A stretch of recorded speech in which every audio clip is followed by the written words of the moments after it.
नमस्कार। स्वागत है आपका न्यूज लॉन्चर पर। मैं हूं अशोक वानखड़े, लेकर आया हूं आपका अपना कार्यक्रम द डायरेक्ट हिट। आज लगता है भाजपा के अंदरूनी राजनीति में संघ ने आखिरकार दो गुजरातियों को डायरेक्ट हिट कर दिया। 2024 के लोकसभा चुनाव के निर्णय के बाद जो हश्र बीजेपी का हुआ, हालांकि 240 सीट पे बीजेपी आई, 32 सीटों से अपने बलबूते पे सरकार बनने से वंचित रह गई। लेकिन वैसा देखा जाए, यदि मशीनों का खेल ना हो तो ये 180 का आंकड़ा है। इतनी दुर्गति बीजेपी की, वो भी नरेंद्र मोदी और अमित शाह के चलते हुई। इसके मायने ये है कि ये ब्रांड खत्म हो गया। इन दोनों का अहंकार इतना ऊपर हो के बोल रहा था कि बीच चुनाव में उन्होंने अपने राष्ट्रीय अध्यक्ष जेपी नड्डा से ये तक वक्तव्य दिलवा दिया कि उन्हें संघ की जरूरत नहीं। बच्चा है, अरोगंट हो जाता है, और फिर उसको अपने लाइन पे लाना भी पिता का ही काम होता है।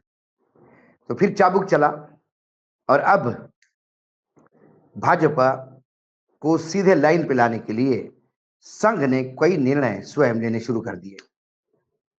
तीन अहम बातें हैं जिसको जब हम देखते हैं तो लगता है कि नहीं, संघ अब बहुत कुछ बागडोर अपने हाथ में ले रहा है। बीजेपी का जो हश्र हुआ, ये खासकर महाराष्ट्र, उत्तर प्रदेश में जो बुरी स्थिति हुई बीजेपी की, कर्नाटक जैसे बड़े राज्य में भी उन्हें बहुत सीटें खोनी पड़ी। कई जगह, एक ओडिशा छोड़ा और तेलंगाना छोड़ा, तो बाकी सब जगह बीजेपी कहीं ना कहीं खोते आ रही है। कुल मिला के जब इसका निचोड़ निकला, इसका मंथन हुआ, तो ये बात समझ में आ गई कि 370 पार हो जाने पे हम ये संविधान बदलेंगे। ये जो बड़बोलेपन से लगातार बीजेपी के बड़े नेता बक रहे थे, बड़े ब्यूरोक्रेट बक रहे थे, उनको निरंकुश बोलने दिया गया। इससे पिछड़ा दलित जो बीजेपी के साथ जुड़ा हुआ था, वो छिटक गया। इसलिए खासकर महाराष्ट्र और यूपी में पार्टी की बुरी स्थिति हुई। उत्तर प्रदेश की बात करें कि सबसे ज्यादा सीटें उत्तर प्रदेश में है लोकसभा की। लोग कहते हैं कि सत्ता की चाबी उत्तर प्रदेश से मिलती है, दिल्ली के सिंहासन की।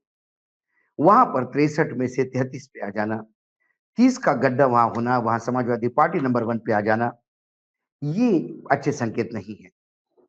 हाँ, पार्टी को ये भी पता पड़ा कि जब भी जो बी टीम थी पार्टी की, खासकर बहुजन समाज पार्टी, मायावती जी को भी उपयोग में लाकर वो जो दलितों का वोट काट लेती थी इंडिया गठबंधन से, वो भी नहीं हो पाया। इसका मतलब अब दलित मतदाता इतना सजग हो गया कि वो जानता है कि दलितों का अहित करने वालों का हित कौन देख रहा है और क्या हम उनके साथ जाएं। इसलिए जो पारंपरिक नेतृत्व था दलितों का, वो भी उनसे चिटक गया। तो ये जो मैं कह रहा हूं कि बीजेपी अपने हाथ में बागडोर ले रही है, इसका पहला जो द्योतक मुझे दिखता है वो ये है कि अब बीजेपी के जो विश्व हिंदू परिषद है, एक संगठन है बीजेपी का, उसने अब एक नया बहुत बड़ा आयोजन शुरू करने का तय किया है। खासकर 1 नवंबर जब दिवाली है, उससे 15 दिन पहले से वीएचपी के कार्यकर्ता शहरी दलित मलिन क्षेत्र में और जो दलित गांव है वहां जाकर धर्म सम्मेलन ले रहे हैं, पद यात्रा निकाल रहे हैं, घर घर जाके दलितों के घर भोजन कर रहे हैं। उन्हें यह बताने का प्रयास हो रहा है कि भाजपा या संघ विचारधारा यही दलितों को तारने वाली है, क्योंकि संघ वैसे भी छुआछूत से दूर रहता है और संघ इसको मिटाना चाहता है। इसका फेस बनाते हुए दलितों के हितैषी के रूप में वो पार्टी उभरना चाहती है। जो नरेशन पिछली बार भाजपा के नेताओं द्वारा ही बोलने पे विपक्ष ने बनाया था कि रिजर्वेशन खत्म हो जाएगा, ये पार्टी दलितों विरोधी है, उसको कहीं ना कहीं पाटने का प्रयास किया जा रहा है। वीएचपी का ये लगातार दशहरे के आसपास भी करीब करीब 9000 ब्लॉक में धर्म सम्मेलन या समागम, कई बाबाओं को जोड़ा जाएगा। वो बाबा अपने प्रवचन के द्वारा हिंदुत्व और हिंदुत्व में ये तमाम जो पिछड़े अगड़े हैं ये साथ होने चाहिए, ये ऐसा प्रचारित कर फिर एक बार भाजपा के उस छाते के नीचे सभी हिंदू जिसमें दलित और ओबीसी बहुत बड़ा तबका है, उसे जोड़ने का प्रयास करेंगे ताकि आने वाले समय में भाजपा की ऐसी दुर्गति नहीं हो। इसकी परिणति उत्तर प्रदेश में यदि टेस्टिंग पॉइंट है तो 10 उपचुनाव हैं। यदि उसमें बीजेपी को अपार सफलता मिली तो हम मानेंगे कि वीएचपी संघ इन्होंने जो बागडोर हाथ में ली और खासकर जो तथाकथित जिनको मैं जुगाड़ू कहता हूँ, लोग चाणक्य कहते हैं, वो जो अमित शाह थी, उनको इससे दूर रखा गया। वीएचपी के हाथ में, अलग अपने संगठन के हाथ में जब संघ ने ये बागडोर सौंपी, तो कहीं न कहीं अब नरेंद्र मोदी और अमित शाह को ये मैसेज भी है कि अब बीजेपी को हम वापस वो उस लाइन पे ले आएँगे, आप थोड़ा चुप रहिए। दूसरा जो मुझे एक पॉइंट दिखाई देता वो ये है कि आप याद कीजिएगा जैसे ही उत्तर प्रदेश चुनाव के नतीजे आए लोकसभा के, उत्तर प्रदेश में घमासान मचा और उत्तर प्रदेश में खास पिछड़ों के नेता माने गए, जो उप मुख्यमंत्री थे मौर्य साहब, वो लगातार योगी के खिलाफ आग उगलते रहे। ये सरकार निकम्मी है, सरकार में नेताओं का नहीं सुना जाता, संगठन के लोगों को नहीं सुना जाता, कार्यकर्ताओं पे दमन होता है, भाजपा की सरकार डबल इंजन की होते हुए और कहीं न कहीं ये प्रशासन बाबू चला रहे हैं।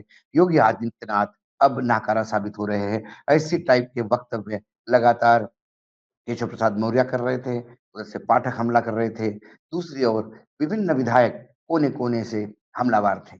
और कुछ दिनों तक ऐसा घमासान चला, मानो योगी के पीछे एक बहुत बड़ा षड्यंत्र उन्हें सत्ता से हटाने का था। ये बात तो सर्वविदित थी कि अमित शाह किसी भी हालत में योगी को हटाना चाहते हैं, क्योंकि पूरे भारतवर्ष में उत्तर प्रदेश के मुख्यमंत्री योगी आदित्यनाथ थे, जो दिल्ली के सामने नतमस्तक नहीं हुए। बाकी सभी जगह जो थे वो नतमस्तक हो गए या बाकी जगह खासकर दिल्ली ने जिस हिसाब से उनको वहाँ अपॉइंट किया गया, उनकी अपॉइंटमेंट में ही समझ में आ रहा था कि एक रबर स्टैंपों की बड़ी तादाद जमा की गई है। तो ये कहीं न कहीं अहंकार पे चोट थी इन 2 गुजरातियों पे कि लखनऊ हमारे सामने झुकता क्यों नहीं? लखनऊ ने मतलब खासकर योगी आदित्यनाथ ने कड़ी लड़ाई लड़ी और स्थिति यहाँ तक हो गई कि एकाएक केशव प्रसाद मौर्य ये बोलने लगे कि नरेंद्र मोदी जैसा नेता देश में नहीं और योगी आदित्यनाथ जैसा मुख्यमंत्री उत्तर प्रदेश को कभी नहीं मिलेगा। और योगी आदित्यनाथ के तारीफ के पुल बांधते हुए उत्तर प्रदेश योगी आदित्यनाथ के नेतृत्व में एक प्रगतिशील स्टेट बनेगा और एक नई विकास की गाथा लिख रहा है। ये शब्द जब केशव प्रसाद मौर्य बोलते हैं तो इसके मायने हैं कि कहीं न कहीं संघ से उनके कान पकड़े गए। कहीं न कहीं संघ ने उनको समझ दी। संघ ने आँखें बड़ी करके शायद उनको ये संकेत दिए कि योगी जी के साथ रहना होगा। यदि भाजपा में आगे जो भाजपा का हश्र हुआ उसको वापस अपने ताकत पे लाना है, तो फिर योगी जी को भी साथ लाना है। तो योगी जी वर्सेस दिल्ली की लड़ाई में योगी जी का पलड़ा एकाएक भारी हो गया। योगी जी का विरोध करने वाले गायब हो गए। दिल्ली भी योगी जी के खिलाफ चुप हो गया, उनके चक्कर काटने बंद हो गए, योगी जी के ऊपर प्रहार बंद हो गए और बहन मायावती भी पूरी ताकत के साथ वोट काटने के लिए उन 10 सीटों पे उतरी जिससे लगता है कि अब वो 10 सीटें जीतना बहुत ज़रूरी हो गया और पूरा भाजपा संघ से लेके वीएचपी से लेके तमाम लोग लगे हुए हैं कि योगी आदित्यनाथ के नेतृत्व में ये 10 सीटें आनी चाहिए। योगी के खिलाफ की लड़ाई ठंडी पड़ना ये संघ की जीत है, योगी की नहीं। तो संघ ने इन 2 गुजरातियों को अपनी स्थिति में ला दिया कि बहुत हो गया, इनफ इज़ इनफ। अब संगठन अपने हिसाब से चलेगा। ये एक दूसरा पॉइंट है, जिससे ये दिखता है कि बहुत सारी चीज़ें संघ अपने हाथ में ले गया। तीसरा जो अहम महत्वपूर्ण मुद्दा है, वो ये है कि भारतीय जनता पार्टी के अध्यक्ष जेपी नड्डा चुनाव के पहले ही उनका कार्यकाल समाप्त हो गया था, लेकिन चुनाव के चलते उन्हें 6 महीने का एक्सटेंशन दिया था, वो भी खत्म हो गया। वो मंत्री भी बन गए, वो सदन में नेता भी बन गए, लेकिन इसके बावजूद भी वो भाजपा के अध्यक्ष बने हुए हैं। भाजपा अपना अध्यक्ष ढूँढ रहे हैं, जो गुजराती बोलते हैं वो संघ मना कर रहे हैं। संघ ने अपने पत्ते खोले नहीं, लेकिन इतना ज़रूर है कि संघ जो नाम देगा, वो ही गुजरातियों को पसीना आ जाएगा। तो अपने रबर स्टैम्प को प्रदेश में राष्ट्रीय अध्यक्ष नहीं बना पाना, ये वो 2 गुजरातियों की हार नहीं, मैं उनको हार-जीत नहीं मानता। इसके मायने हैं कि संघ ने अपनी कसावट भाजपा पे और पकड़ जोर से कर दी, कसावट और कस ली है। इसके कस के चलते जो मैंने 3 पॉइंट बोले, जिस हिसाब से वीएचपी को उतारा गया है दलितों को साधने के लिए, अब भाजपा साइड पर रही है, अब हम दलितों को साधते हैं। दूसरी बात, जो योगी के खिलाफ बोलने वाले जितने तमाम चेहरे थे, मुँह थे, एकाएक सील दिए गए और उल्टा हो गया, उल्टा इम्पैक्ट। अभी एकदम जैसा बोधि पेड़ के नीचे गौतम बुद्ध को एकाएक प्रकाश मिल गया, एकाएक उनको समझ आ गई, ज्ञान प्राप्त हुआ, ऐसा ज्ञान केशव प्रसाद मौर्य को शायद संघ के डाँट से प्राप्त हुआ, जो अब योगी आदित्यनाथ के तारीख के पोल मानते नज़र आ रहे हैं। और तीसरी बात जो मैंने कही, वो राष्ट्रीय अध्यक्ष का मसला अभी तक पेंडिंग है। यकीनन जब राष्ट्रीय अध्यक्ष बनेंगे, तो कोई ना कोई संघ का समर्थक या संघ जिसका समर्थन करेगा वही होगा। कुल मिला के इन मोदी जी के हाथ से तो बागडोर निकल गई। वो पहले ही निकल गई थी, अमित शाह ने ली थी और मुझे लगता है आने वाले 70-75 दिनों में पूर्ण रूप से अमित शाह के भी हाथ से चीज़ें चली जाएँगी। जो आम भाजपा अलग-अलग जिलों में, गाँव में जो कार्य करता है भाजपा का, वो यही चाहता था कि कैसे करके ये जो व्यक्ति पूजा चल रही है भाजपा में, वो खत्म हो जाए। भाजपा सामूहिक नेतृत्व की बात करती है। भाजपा इन तमाम पुराना चाल, चरित्र, चेहरे वाली पार्टी थी। उस दिनों को वापस लाने के लिए इन गुजरातियों से मुक्ति पाना ज़रूरी है। क्योंकि ये मोदी की गारंटी, मोदी की सरकार और फिर मोदी तो भगवान हो गए, आजन्म अजन्मे हो गए, डायरेक्ट भगवान ने भेजा। जब ऐसी बहकी-बहकी बातें होने लगी, तब पता पड़ा कि अब पागलपन की हद हो गई है। और अब इसीलिए संघ आगे आया और मुझे लगता है मोदी और अमित शाह के हाथ से चीज़ें अब निकल चुकी हैं। सीधा हिट किया संघ ने और हिट हुए ये दोनों गुजराती, फ़ायदा यकीनन बीजेपी को पहुँचेगा। लेकिन इसके चलते ये भी देखना होगा कि जो दलितों को एक तरफ साधने का आप प्रयास कर रहे हैं, क्योंकि दलित और ओबीसी वोटों ने ही बीजेपी को सत्ता में जाने से रोका, ये बिल्कुल सत्य है।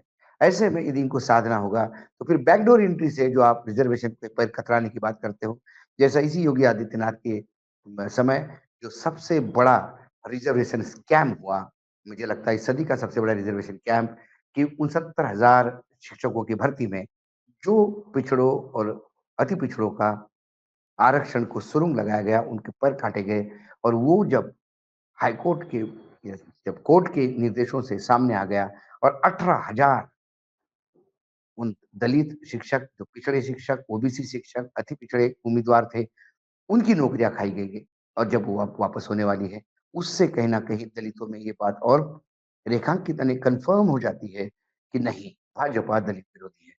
तो संघ को वो भी देखना होगा। नहीं तो इस साइड पे आप जितने भी भोजन करें, क्योंकि हर संक्रांत को खिचड़ी खाते हैं दलितों के साथ मिलके लेकिन उसका कोई इम्पैक्ट दिखाई नहीं देता। रामलला आपने बिठा दिए, लेकिन फिर आपकी उसी रामलला के वहाँ पे फैज़ाबाद में जो सांसद उम्मीदवार बोल रहे थे संविधान बदल देंगे, उसने उनको भी इम्पैक्ट नहीं किया, पूरा अवध धुल दिया। तो ऐसे में दलितों के प्रति विश्वास जगाने के लिए उनके रिज़र्वेशन को बरकरार रखना होगा, उन्हें साथ देना होगा। आज इतना ही, कल फिर आता हूँ किसी विषय के साथ, तब तक के लिए नमस्कार, देखते रहिएगा न्यूज़ लॉन्चर।